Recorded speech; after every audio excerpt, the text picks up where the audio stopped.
Now is a crucial time to be thinking about firearm ownership. We'll be looking at 3 guns you should consider buying before the election, and we'll discuss possible changes in gun laws, ammo shortages, and how to be prepared for whatever might come next.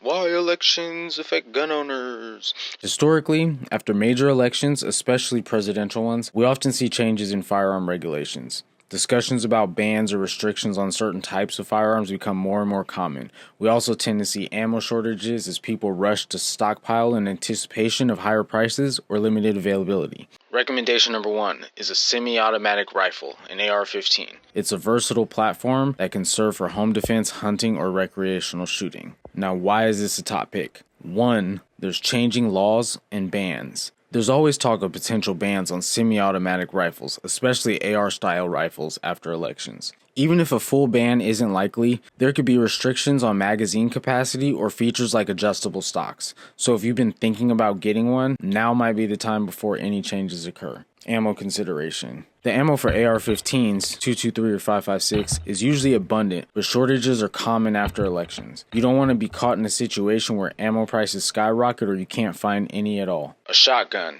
in 12 gauge. Next up is a 12 gauge shotgun. This one's a no-brainer for any home defense setup or for general preparedness. Once again, changing laws and bans. Shotguns are less likely to face major legal restrictions, but they offer a ton of versatility. You can use them for home defense, hunting, or even disaster scenarios. Pump-action shotguns like the Mossberg 500 or Remington 870 are reliable and affordable options. An even better option is a Benelli Nova, like this one right here. Ammo considerations. While 12 gauge shells are usually easy to find, ammo shortages have affected every caliber in the past. Having a shotgun ensures you can shoot different types of ammo like birdshot, buckshot, and slugs, which adds to its flexibility in a shortage scenario. Recommendation number 3, a handgun, a Glock 19.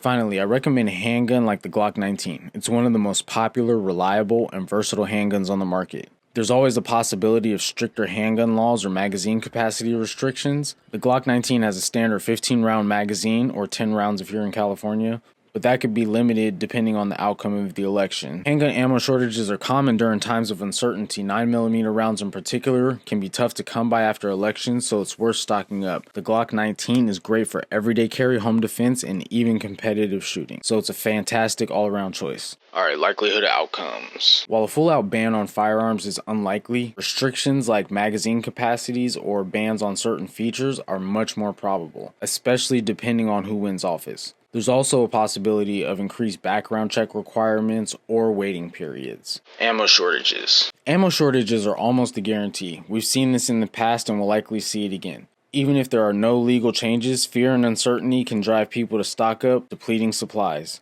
Natural and social disasters. It's always good to be prepared for unforeseen events. Whether it's a natural disaster or civil unrest, having firearms for personal protection, hunting, or home defense could be crucial. Better to be ready and not need it than the other way around. Alright. So, those are 3 guns you should consider buying before the election. A semi-automatic rifle like the AR-15, a 12 gauge shotgun, and a reliable handgun like the Glock 19. The likelihood of changes to gun laws, ammo shortages, or other disasters might be uncertain, but preparation is key. If you want to be ready for whatever comes next, now's the time to act. If you found this helpful, make sure to like, subscribe, and drop a comment below on which gun you think is the most important gun to have right now before elections. Stay safe, y'all, and I'll catch you next time.